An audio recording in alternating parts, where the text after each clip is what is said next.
Monarquía, parte uno, Introducción. Esta investigación se enfocará en el sistema de gobierno de la monarquía, no solo abordando definiciones, sino también tipos de monarquía, características de la monarquía, antecedentes y evolución histórica, ventajas y desventajas, entre otros.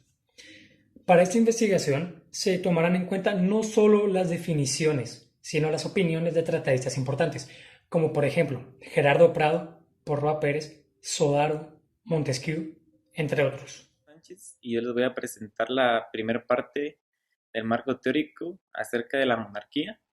Y para comenzar, la monarquía está dividida en dos partes: mono, que significa uno, y arquía, que significa líder. En teoría del Estado, escrita por Gerardo Prado, Prado define a la monarquía como una forma de gobierno en la que el monarca o el rey tiene el poder absoluto. En esta forma de gobierno no existen divisiones de poderes como lo es en la parte ejecutiva, legislativa o judicial. La administración de justicia puede tener una autonomía relativa en relación al rey, lo que quiere decir que el rey es el encargado de tomar cualquier decisión que involucre al Estado. Sodaro define la monarquía parlamentaria como un régimen en el que el monarca ostenta la jefatura del Estado, pero el poder efectivo en la toma de decisiones reside en otros cargos que gozan de legitimidad democrática. En cambio, Porrúa Pérez define a la monarquía como el tipo de gobierno de un individuo, el poder en el que el poder supremo radica en una sola persona, que es el monarca o el rey. Porrúa también dice que la monarquía puede ser absoluta o constitucional. En la absoluta, el monarca se encuentra en una situación superior a la de la Constitución. En cambio, en la constitucional, el rey se encuentra sujeto a las disposiciones constitucionales y otros órganos que ejercen. Monarquía, parte 2, marco teórico. Conceptos. De acuerdo con las definiciones anteriores, los autores o tratadistas elaboraron el siguiente concepto. La monarquía es aquella forma de gobierno en la que el jefe de Estado, mayormente conocido como rey, monarca, zar, etc., tiene soberanía absoluta. En ese gobierno, los monarcas poseen tanto atribuciones legislativas como judiciales. Esto quiere decir que ellos son los encargados de crear sus propias leyes y de administrar la justicia. Con el paso del tiempo se fueron creando nuevas formas o nuevos tipos de monarquía mediante la creación de diferentes órganos, cuya función es limitar el poder y las decisiones de los monarcas. Parte 4 del marco teórico, las características. La diferencia principal entre la monarquía y los otros sistemas políticos es que la forma de los gobernantes para llegar al poder ocurre mediante linajes y herencia. Las características de la jefatura del cargo supremo son tres: personal, vitalicia y hereditaria. Personal porque el poder recae en una persona. Vitalicia ya que el cargo se da de por vida. Esto significa que se le da hasta que la persona fallezca. Hereditaria ya que el poder proviene de la familia y este se adquiere mediante herencia. En la monarquía absoluta, el poder del monarca es absoluto, lo cual significa que no hay una división de poderes. Se cree que la fuente del poder es Dios, por lo tanto, el monarca no debe responder por sus acciones. En la monarquía constitucional, el poder del monarca se regula por una constitución y el poder, se comparte con el pueblo. El rey o la reina funcionan como moderadores de los problemas que tiene el gobierno y son electos democráticamente y le brindan a los habitantes derechos mediante una constitución o una carta. En la monarquía popular, el monarca se encuentra unido con el pueblo, ya que tienen una conexión con los ciudadanos. Luego tenemos la monarquía hereditaria. Estas son casi todas las monarquías, a excepción de la monarquía electiva, y se dice que el poder proviene de la misma familia. Y la monarquía electiva ocurre cuando el monarca es elegido por votación. Monarquía, parte 5 del marco teórico, antecedentes y evolución histórica. La monarquía se rigió en el pensamiento griego, por lo que simboliza unidad y gobierno de uno. En terminología se dice que está contrapuesto al de república, por lo que Sánchez de Gesta, mediante Gerardo Prado, nos dice: quizá la única distinción clara es que la jefatura del Estado en la monarquía es hereditaria y vitalicia, y en la república electiva y temporal. En la evolución se ha dado un gradual seguimiento de las potestades del monarca al gabinete u órgano parlamentario. Esto se inició desde la Revolución Francesa. en 1789 gracias al cambio de la percepción de lo que era soberanía, que fue de un ejercicio soberano del rey, que era gobernante y administrador de justicia, a una constitución escrita cuyo objetivo era limitar el poder del monarca y considerar a todos como ciudadanos iguales jurídicamente. Parlas nos provee con 4 etapas de la evolución de la monarquía. En primer lugar está la monarquía absoluta, en el que el poder está concentrado totalmente en el monarca, ya que este es legislador y gobernante al mismo tiempo. Este tiene soberanía depotista a su favor y legitimidad de origen divino. En segundo lugar está la monarquía constitucional, en el que la ley enmarca el poder del monarca y el parlamento tiene un poder legislativo. El monarca sigue siendo gobernante y conserva la iniciativa para legislar. En tercer lugar está la monarquía semiparlamentaria, en la que el parlamento reconoce al monarca como jefe de gobierno, pero la potestad de gobernar se traslada a un gabinete. Sin embargo, el rey y el gabinete gobiernan. Finalmente está la monarquía parlamentaria, en la que el parlamento y el gabinete reciben legitimidad popular. El rey no gobierna, pero conserva la figura de jefe de Estado y una legitimidad histórica. Monarquía, parte 6 del marco teórico. Ventajas de la monarquía. La monarquía es una forma de gobierno antiguo, en la que el poder supremo le corresponde al monarca.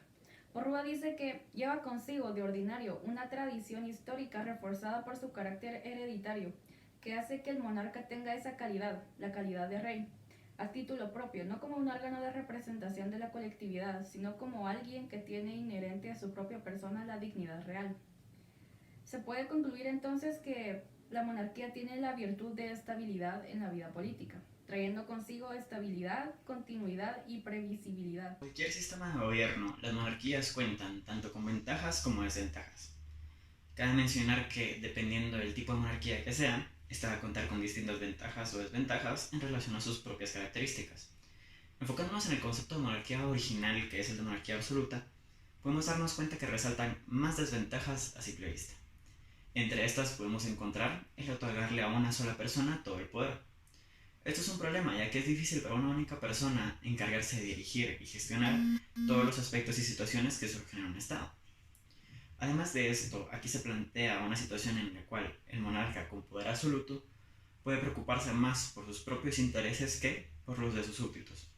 Esto hace al Estado no solo ineficiente, sino que también abusivo con sus ciudadanos y sus intereses. Otro problema que puede surgir de las monarquías absolutas es el de la corrupción. Es necesario aclarar que no solo las monarquías sufren de este problema, es algo que afecta a cualquier sistema de gobierno, pero una característica principal de las monarquías absolutas es que no existe la alternabilidad de poder. Esto hace que los monarcas no tengan miedo de perder esta posición de poder, por lo que puedan recurrir a prácticas corruptas. Sin embargo, en las monarquías actuales se han tomado medidas para asegurar que estas desventajas no afecten el buen funcionamiento del Estado. A continuación vamos a hablar sobre los ejemplos de la monarquía, empezando con España. Esta es una monarquía parlamentaria, lo cual significa que el poder es del pueblo y se expone mediante los representantes que tienen en el Parlamento. El Parlamento en España se conoce como las Cortes Generales. Se considera que la monarquía en España inició con los reyes católicos. El motivo de esta forma de gobierno fue consolidar el poder en un solo jefe, para así poder expandir las tierras. El monarca actual es el rey Felipe VI. Luego tenemos Arabia Saudita. Esta es una monarquía absoluta, lo cual significa que el monarca es el único que tiene poder respecto a las decisiones que se toman en el Estado.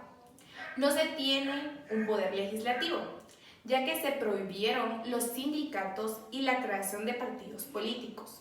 El poder ejecutivo tiene la soberanía total, por lo tanto es el encargado de dirigir los ministros.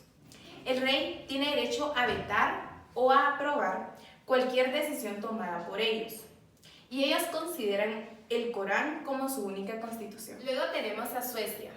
Esta es una monarquía parlamentaria, por lo tanto se tiene un poder legislativo y un poder ejecutivo. La soberanía se comparte entre el rey y el parlamento.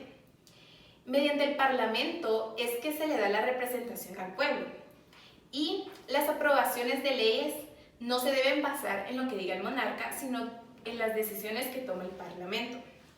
El cargo es hereditario sin importar el género. Luego tenemos a Liechtenstein. Esta es una monarquía constitucional.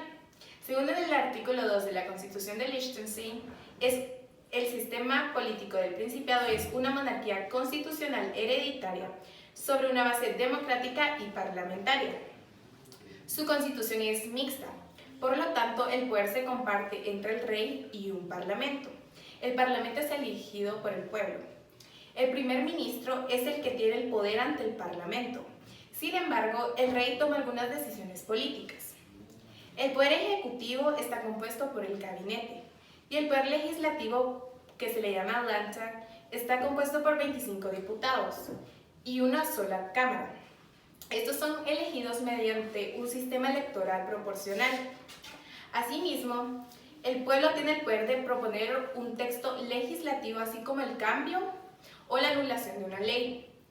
Y esto se debe a la participación democrática que tienen ellos en esta monarquía. En la parte 11 de monarquía, que sería la conclusión. La monarquía es considerada necesaria ya que durante esa época existían muchas confrontaciones entre países vecinos y cada país se veía la necesidad de una figura con poder para lograr juntar las fuerzas militares necesarias para la batalla. La monarquía fue una de las primeras formas de gobierno en la que un monarca contaba con el poder absoluto y disponía de todas las decisiones del Estado. Conforme la sociedad fue evolucionando, fueron cambiando las formas de gobierno. La civilización se fue dando cuenta que no era justa la idea de la monarquía. La monarquía evolucionó con el tiempo, convirtiéndose en los diferentes tipos mencionados anteriormente. Aunque la monarquía haya sido utilizada en la antigüedad como una forma de gobierno efectiva, en el presente aún existen países que cuentan con monarcas. Por supuesto que estos monarcas en la actualidad no cuentan con el poder que los monarcas de la antigüedad gozaban. Existen 26 países que cuentan con líderes monarcas. Sin embargo, la mayoría de estos países ya no lo ven como una forma de gobierno, sino que lo ven como cultura. Para poder comprender la monarquía, primero se debe entender el por qué se creó y para qué se creó. En conclusión, la monarquía es una forma de gobierno antigua en la que solo una persona cuenta con el poder absoluto y con todas las decisiones de un Estado.